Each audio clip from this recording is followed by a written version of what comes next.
Good morning. Good morning. What, have you all been awake for an hour? Welcome to United Unitarian Universalist Congregation on this really fine day. I'm waiting for winter to start, but not yet.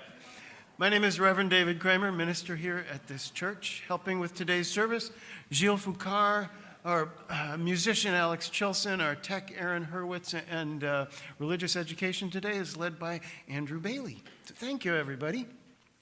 A couple of things to lift up before we start out. We did talk about this a couple of weeks ago, but I've come to understand that maybe not everybody got the full message. When we hosted 5 lesbians eating a quiche, we made money. We paid for that play, but we raised a total of more than $1,000, which means that we netted about $600. So that was a pretty good fundraiser for us. And then this last Friday, Jamie DeWicki presented a concert of original music here in the sanctuary. That was not a fundraiser for us; it was a fundraiser for Jamie. But it was beautiful, and it again used this space in a different way, and it was really great to see people come out. And Jamie's wonderful, so it was great. Couple of things, as you've seen on the wall, the collection bins for coats and winter gear are out right now. Next Saturday will be Soul Matters at 10:30 here in the sanctuary. Today, following worship at noon, Rick, is that right? At noon, we will have training led by members of the fire department in how to use our defibrillator machine and also the Narcan box that we have, and CPR and some first aid training. This is really important stuff. That box does no good if nobody knows how to use it. So if you have the ability to attend today at noon, please do so. This is good stuff. Also on the wall, we have been promoting this book, which is the UUA Common Read. And I've been telling people that there are books available in the library. Hey, now there are, because I bought them. So these books are available to check out from our library. When we get to January, February, depending, we may do a book study or a discussion on this book. So check this out, and please take a look. And also, while you're there, check out the library. Again, we have an awesome library. The anti-racism section is really, really good. The history and theology section contains just about every definitive text that I know about on Unitarian Universalism. And there's good fiction and biographies and all kinds of stuff. So check out the library. Last thing I want to lift up is that 8:30 a.m. on Wednesday, the Sophia Religious Leaders Caucus will hold its annual educational event. This is a Zoom meeting, and it will feature Dan Bice, who is has been a political reporter for the Journal Sentinel. He will be talking about the rise of white Christian nationalism and how we might respond as people of faith. Please check that out. There's information in your Tuesday emails or on the Sophia website if you just Google that. I think that's that for now. So now please center yourselves for worship as Gilles calls us in.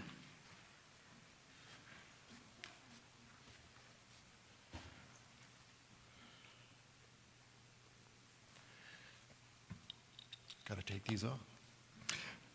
As we light this chalice with its freely shared light and freely shared warmth, let us be reminded of the many things that are freely shared with us and that we freely share with others.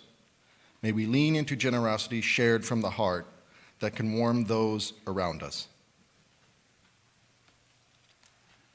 And now for our chalice lighting. Molly, can you join us?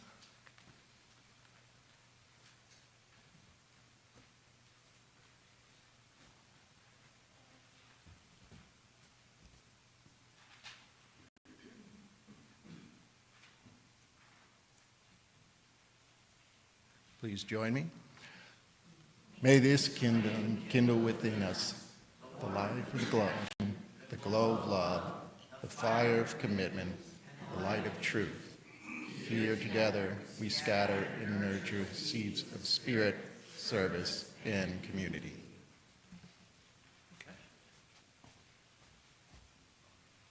Let's sing together.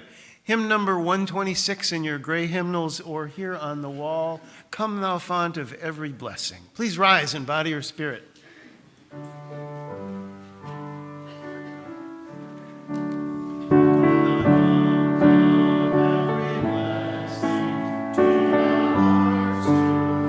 Thy grace, streams of mercy, never ceasing, call for songs of loudest praise, while the hope of life's perfection fills our hearts with joy and love. Teach us ever to be faithful, may we still thy goodness prove. Come thy font of every vision, lift our eyes to what may come. See the lion and the young lamb dwell together in thy home. Hear the cries of war fall silent, feel our love glow like the sun. When we all serve one another, then our heaven is begun. Come thy fount of inspiration, turn our lives to higher ways. Lift our gloom and desperation, show the promise of this day. Help us bind ourselves in union, help our hands tell of our love. With thine aid, O fount of justice, earth be fair as heaven above.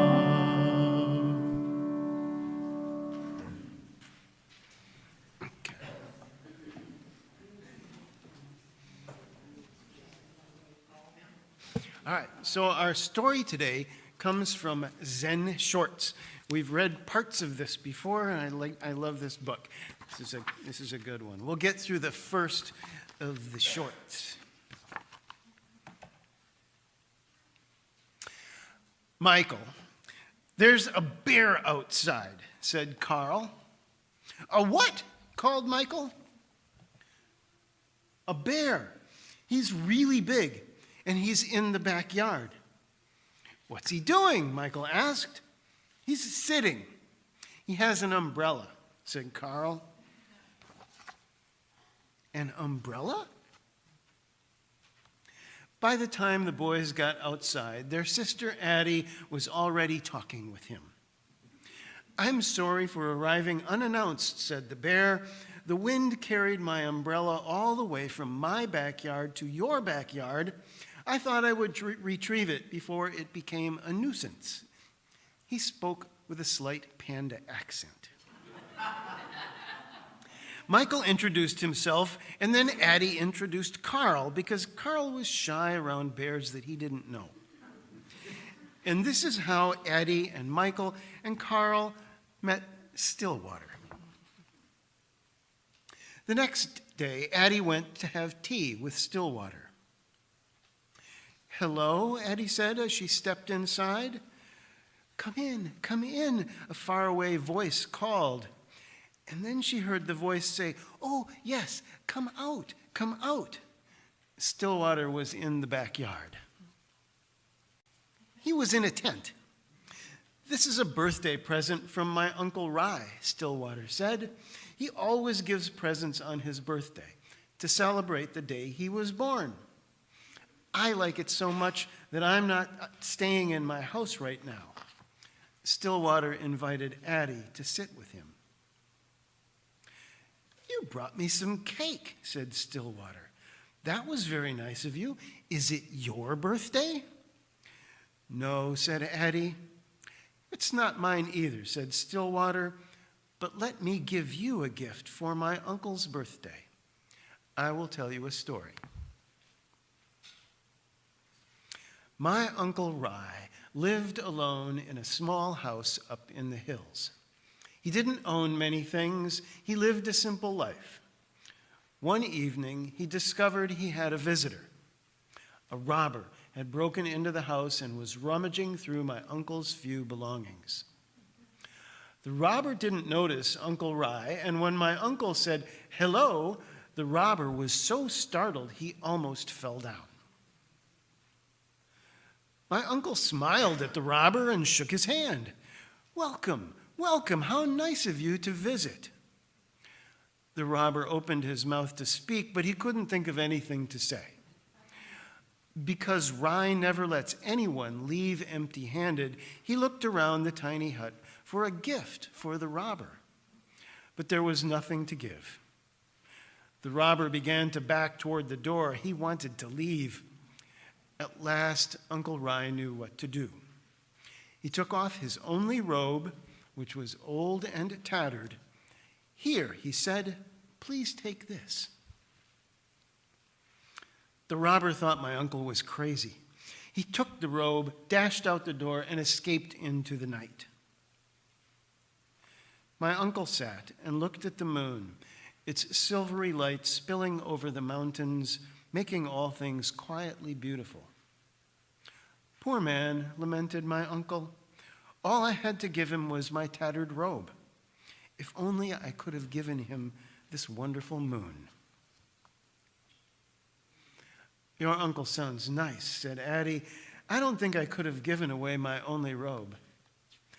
"I know how that is," said Stillwater, "but there's always the moon."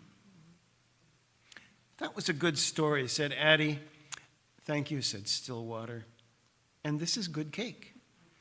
"Thanks," said Addie. "I made it myself." And that's as far as we're going to read in the book today.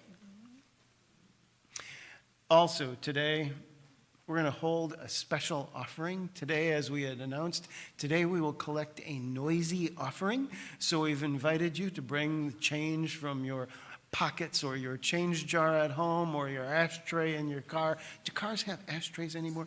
Wherever you have change, please dig it out and give generously. We're going to sing from you I receive, to you I give while we do this. Ushers will come forward, I think. There they are. From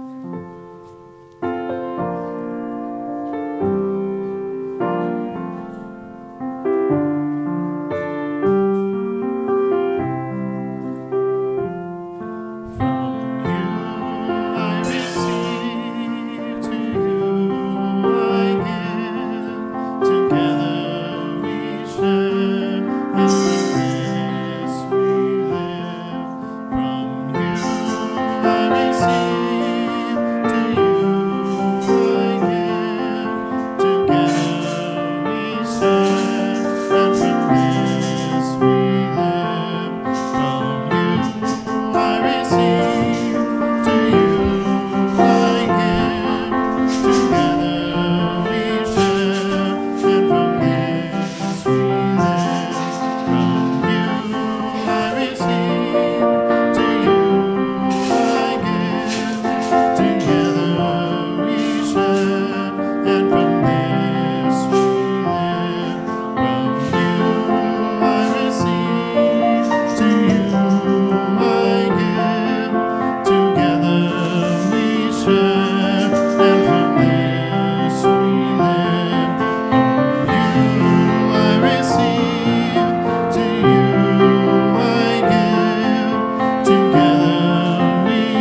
We made some noise. This is good. I think that the treasurers don't necessarily like that one, but it's fun. Of course, we share more than our resources. In this congregation, we share our lives. It's time to share joys and sorrows, bits and pieces of our individual journeys. If you have a joy or sorrow to share, please come forward, speak your name into the microphone, tell us what's on your mind, take a stone from the bowl, and when you are finished, place it in the bowl with the water to let the ripples carry your concerns out to the wider community.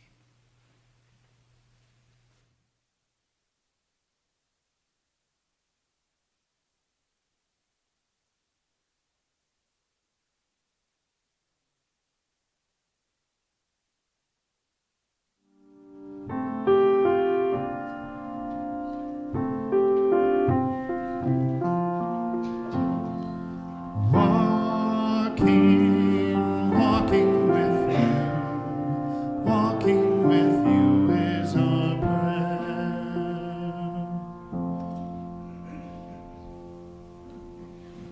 Okay.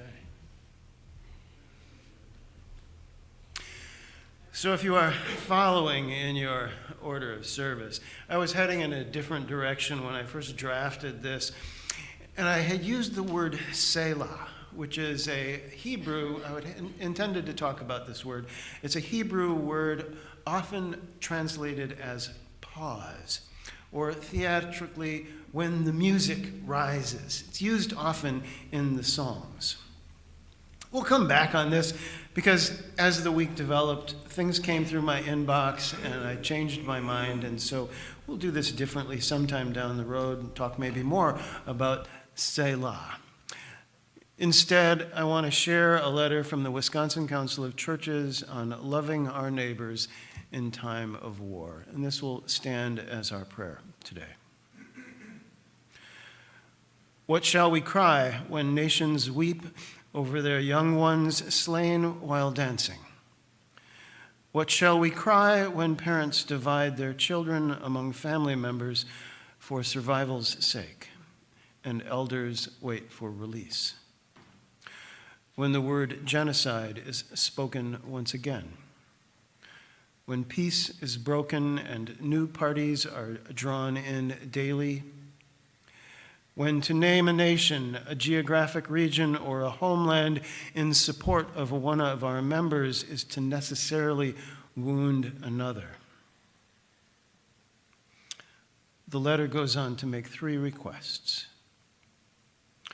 First, undertake behaviors that reduce the risk of violence. Anti-Semitism and Islamophobia are real and terribly dangerous realities in the lives of our friends and neighbors. We must interrupt rising violence against Jews, Muslims, Sikhs, and other marginalized religious communities in the U.S. Condemn all forms of intolerance that turn religious differences into excuses for defamations, stereotyping, and violence. Defend their victims. Challenge and rebut statements about other faith groups or individuals that embody religious stereotyping, prejudice, or bigotry, and uphold religious freedom for all persons. Second, focus as much as you can on the relationships before you. In this age of social media, it is easy to be caught up in the news as an abstraction. Even in this globalized reality, we are called to ask, how do we love our neighbors well? How do we care for those closest to us? And how can we be in relationship with them as the strands of war connect right into our own communities? Conflicts in countries on the other side of the world have real impact on people in our own backyards. Be aware of generational trauma. Old wounds are being torn open again. People are fearful for friends and relatives facing war and also of violence erupting here. And third, double down on love. When we are fearful, we often shut down. Interpersonal and interorganizational conflict arises easily. It is in these moments that we must double down in love. Check in on your interfaith colleagues and those in interfaith relationships. Seek after their well-being. Be willing to be uncomfortable for the sake of those who are particularly vulnerable at this time. When you are unsure, lean into curiosity so as to not jump to conclusions.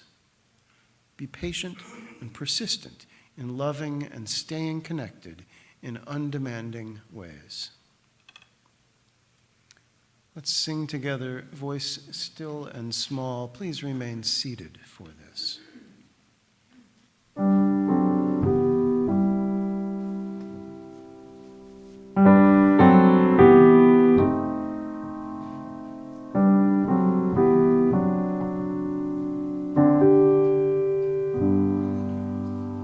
Voice still and small, deep inside all, I hear you call, singing.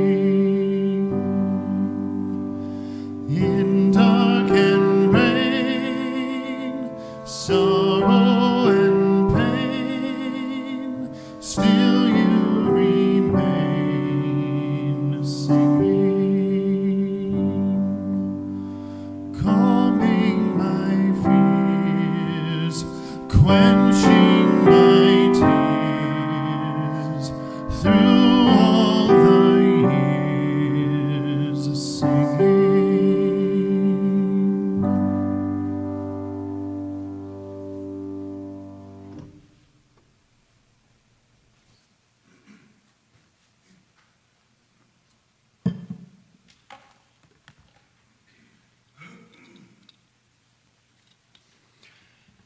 So Reverend David asked me to share about what it means to be a liberal now. Spent some time thinking about it this week and kept coming back to three things. It means being confused, scared, and tired. Conservatives have been confusing me for a long time. There's been long-standing fallacies that they have. They say they want to reduce spending, yet only do so actively when a Democrat is in power.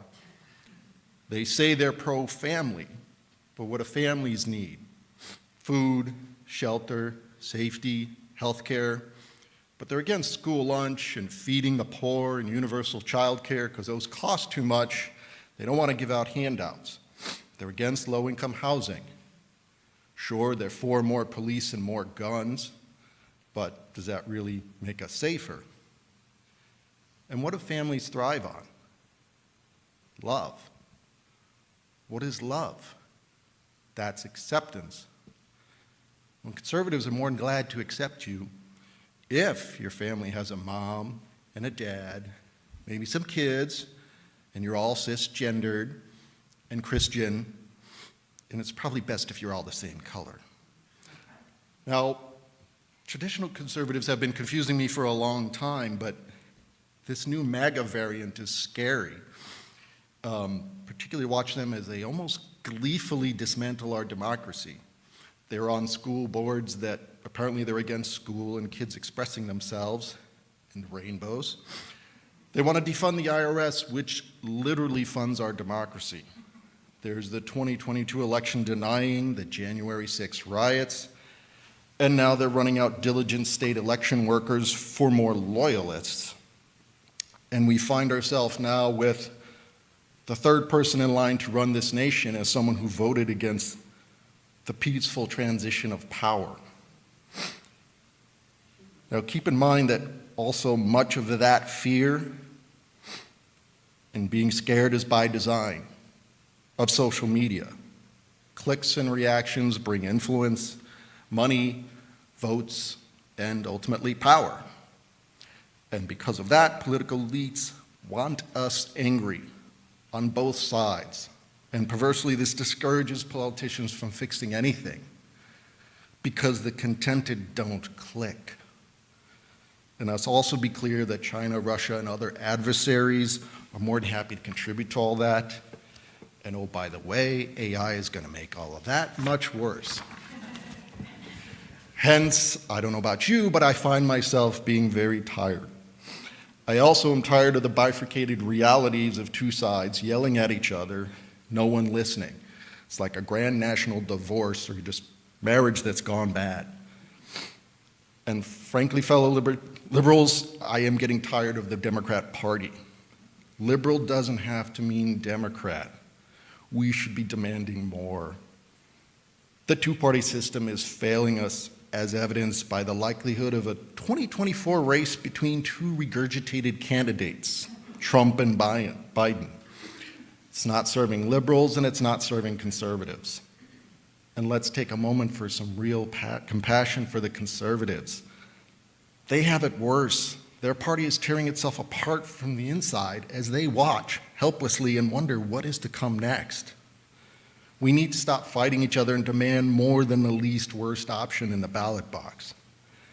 There are some solutions, like ranked choice voting, or something that I heard about for the first time last week, which is rethinking the one district, one representative structure for electing members to the House of Representatives. Instead of the many smaller districts that we have now, where we vote for just one member, we would make these districts much larger. And instead we'd vote for 3 or more members. Now likely what would happen is the top 2 would go to the Republican or Democrat, kind of as how they normally go. But then that third vote, that third position, would create a real chance for alternatives to thrive.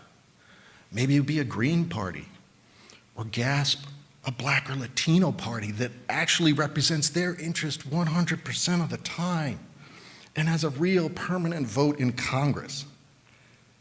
And maybe then, just maybe, you could get one chance to vote your passion, not party.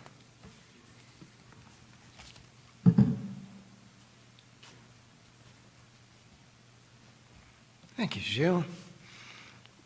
As he said, I had asked him to talk about what it means to be liberal, thinking about liberality and generosity, which is our theme for this month. There is a political science professor from Northwestern, Kenneth Janda, who has studied the language used in all 40 Republican Party presidential platforms from the party's origin in 1856 to its 2012 election campaign. And from that, he has pinpointed exactly when liberal became a dirty word. It was 1984. How's that for Orwellian? Smack dab in the middle of the Reagan administration, no big surprise, right? That's when the rhetoric changed. For more than 100 years before then, Republicans used the word liberal liberally in their party platforms and proudly wore the liberal mantle. Liberal, in fact, was used in both parties in their platforms ever since the parties were formed. Then in 1984, the Republican Party's rhetoric dramatically and darkly switched. Republican opponents became not just Democrats or members of the opposing party, but dirty liberals, ideological enemies. Liberal became something to sneer at. Janda counts 9 negative references to liberals in the 1984 platform, then 17 in the 1992 platform, and then 11 in the 1996 platform. And at the same time, Democrats began backing off from the use of the word liberal in their own platforms, which didn't help any, but also goes to show how the smear campaign was working. Democrats were being bludgeoned. I remember bumper stickers from the time, liberal and proud, trying to defend. And I thought about that for myself, but I never got a bumper sticker. There seemed to be something desperate about them, like screaming, "am not," on the playground. Clarence Page writes in an op-ed in the Chicago Tribune in 2007 that the greatest triumph that conservatives ever achieved was to make liberals embarrassed to call themselves liberal. Yep. Even now, how many of you describe yourselves now as progressive? And why do you do that? Dial it back. For the 100 years or so when we were all liberals, Republicans and Democrats alike, liberal was primarily the adjectival form of the word liberty, which is what we say we are all about here in America. It went along with forward thinking, and it fit well with European expansionism and manifest destiny. Liberal described the free market theory of Adam Smith and the patriotism of Patrick Henry. Give me liberty or give me death. A pretty good list from Wikipedia. Liberalism is based on the rights of the individual, liberty, consent of the governed, political equality, the right of privacy, the right to private property, and equality before the law. Liberals generally support private property, market economies, individual rights, including civil rights and human rights, secularism, rule of law, economic and political freedom, freedom of speech, freedom of the press, freedom of assembly, freedom of religion, constitutional government, and privacy rights. Liberalism is frequently cited as the dominant ideology of modern history. We like these things, right? It became a distinct movement in the Age of Enlightenment through thinking of philosophers like John Locke, and it sought to strike down hereditary privilege, state religion, absolute monarchy, the divine right of kings. I had some fun with synonyms on this one. Other meanings of liberal include humanistic, advanced, broad-minded, enlightened, receptive, unbiased, unbigoted, unconventional, unorthodox, more on that in a bit, unprejudiced, free, kind, benevolent, big-hearted, generous, and handsome. Of course, there are less complimentary synonyms depending on your perspective: permissive, lenient, latitudinarian. Even so, if liberal is a synonym for generous, conservative is a synonym for stingy. Just saying. It was the sense of liberal as generous that got me going on this topic, as our theme for this month is generosity. I got to thinking about how we are religious liberals and how we are generous, and how those things are tied together. And I got to thinking about language and how it matters and in whatever realm we're working in. So this is not a political speech. We are not a political organization. We are a religious organization. We also technically are a liberal religious organization. Liberal applied to politics is not the same as liberal applied to religion. But language matters, and the aspersions cast on the word liberal carry over from politics to religion. So we might feel like we need to defend. So this is an important thing to talk about. All last month, as we talked about our heritage, we traced how liberal religion came to be. We talked about the Edict of Torda in 1568, issued by King John Sigismund of Transylvania, who assured religious tolerance under his reign.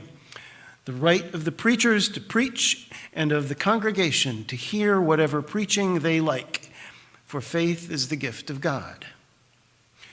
We talked about the rise of universalism in opposition to the fire and brimstone of the Great Awakening, with its affirmation that a loving God would condemn no one to hell for eternity. We talked about Channing and Emerson and Parker and how they came to define Unitarianism in America as a distinct movement that embraced things like the sacredness of nature and the right of conscience and the sense of God that transcended any one particular religion. And we talked about how both Unitarianism and Universalism came to evolve beyond the initial heresies that they point to take on new meaning, new partnerships into the 20th century and the 21st. They have embraced change, which itself is a liberal value.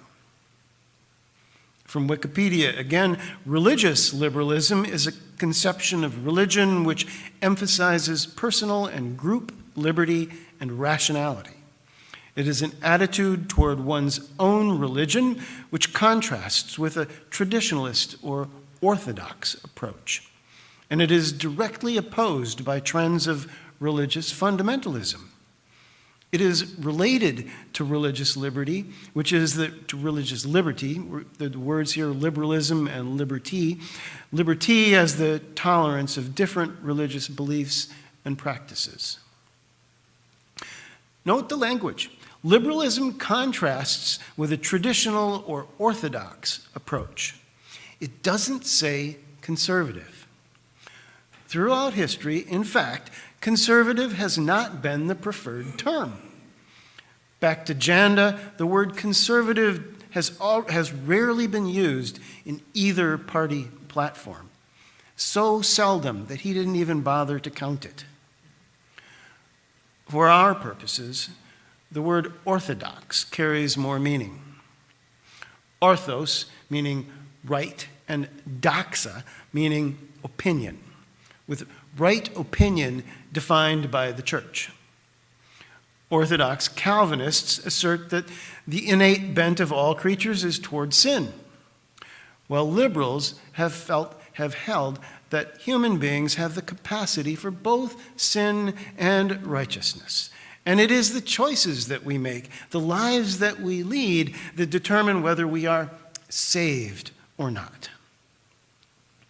We have been liberal in our belief that individuals can decide for themselves what the right opinion should be. And we have gone to our death at times as heretics in asserting that right. So for us, if we consider ourselves liberals, a better antonym than conservative might be orthodox. I wonder how that might play out if we consider how liberal religion can simultaneously embrace conservative religious values, such as generosity or kindness, or even conservative memes or rituals like nativity scenes at Christmas.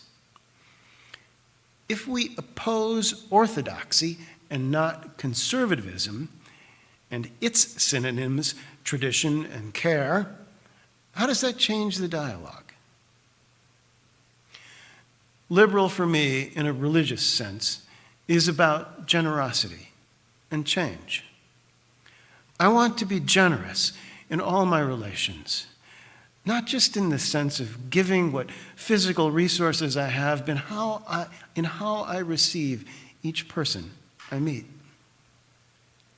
I want to let go of my expectations, my preconceptions, whatever baggage I have picked up that is getting in the way, to see others and the world on their terms, not mine. I want to be generous in spirit so that new ideas are welcomed, so that I am grounded in my place in history, and at the same time I am a co-creator with all of you of the future.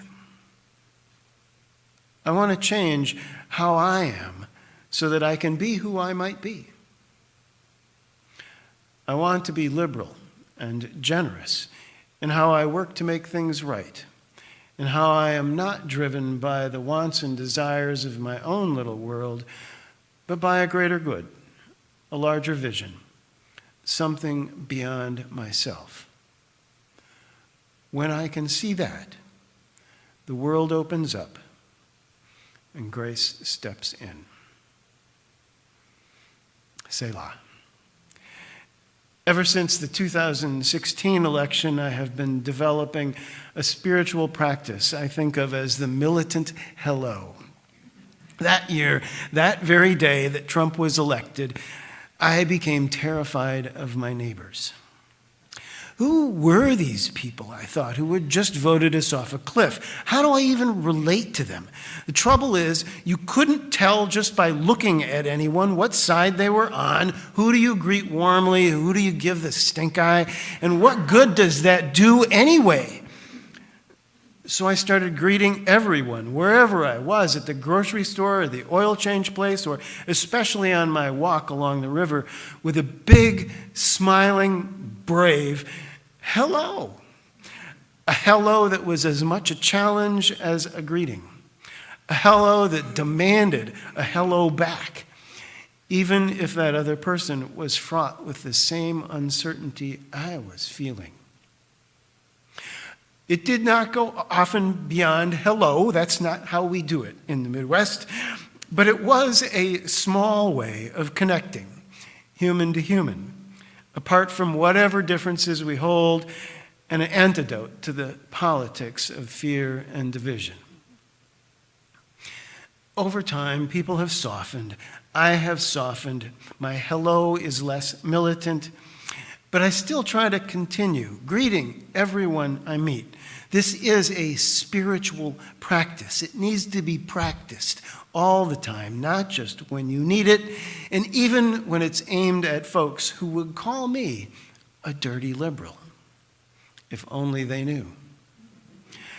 Yet here I am, Lord, human, generous, liberal. Blessed be. Let's sing together again. Hymn number 331 in your gray hymnals or here on the wall. Life is the greatest gift of all. Please rise in body or spirit.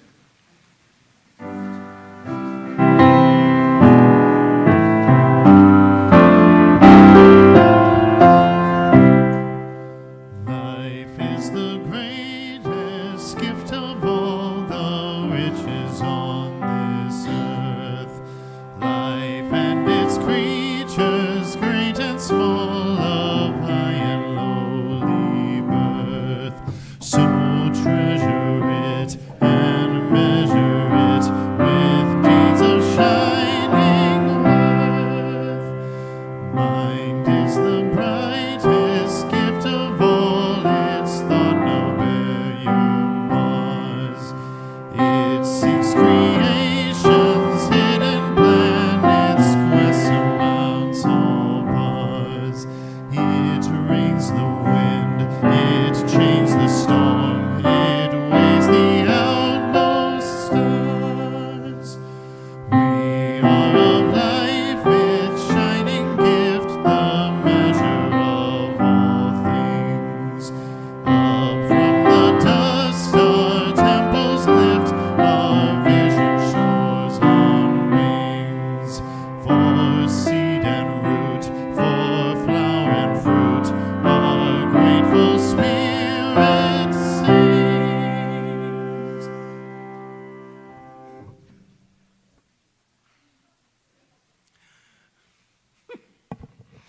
This is twice now I've run short.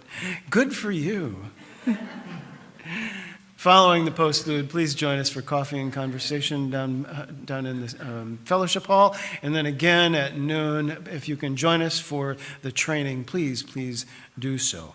I want to close with... Up here in the... Rick? Right here in the sanctuary. Yes. Great. Okay. So let's close with a reading. I'll read the regular type. If you would follow with the italics, it's a litany. For the expanding grandeur of creation, worlds unknown and unknown, galaxies beyond galaxies, filling us with awe and challenging our imaginations. For this fragile planet Earth, its times and tides, its sunsets and seasons.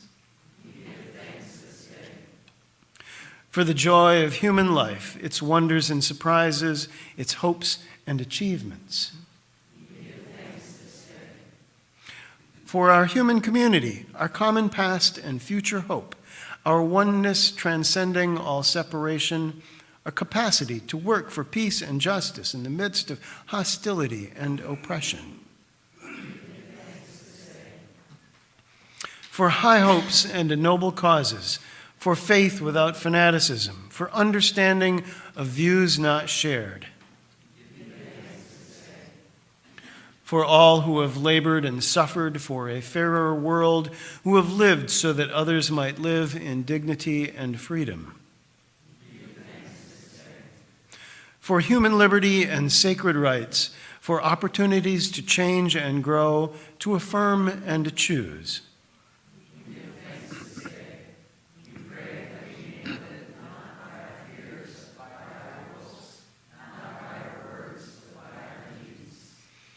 Thank you all. Alex, close this out.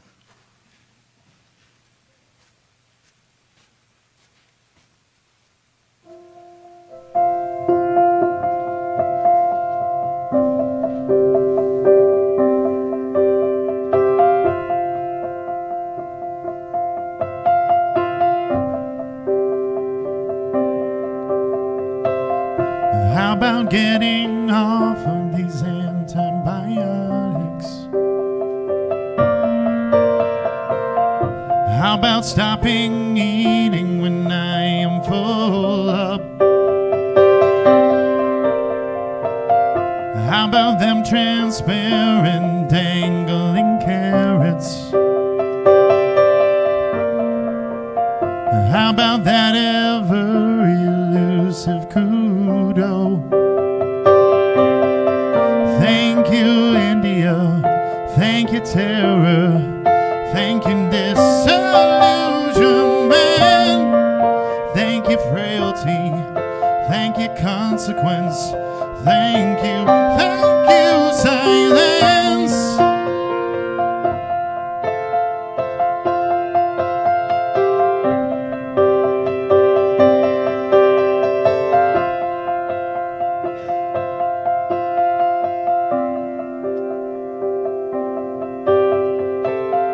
How about me not blaming you for everything? How about me enjoying this moment for once? How about how good it feels to finally forgive you? How about grieving it all one at a time? Thank you, India. Thank you, terror. Thank you, disillusionment. Thank you, frailty. Thank you, consequence. Thank you, silence.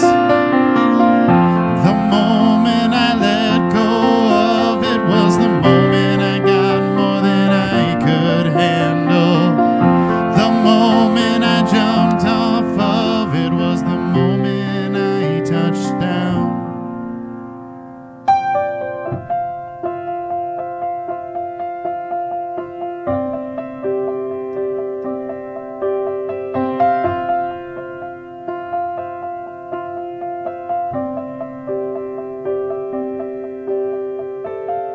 How about no longer being masochistic? How about remembering your divinity? How about unabashedly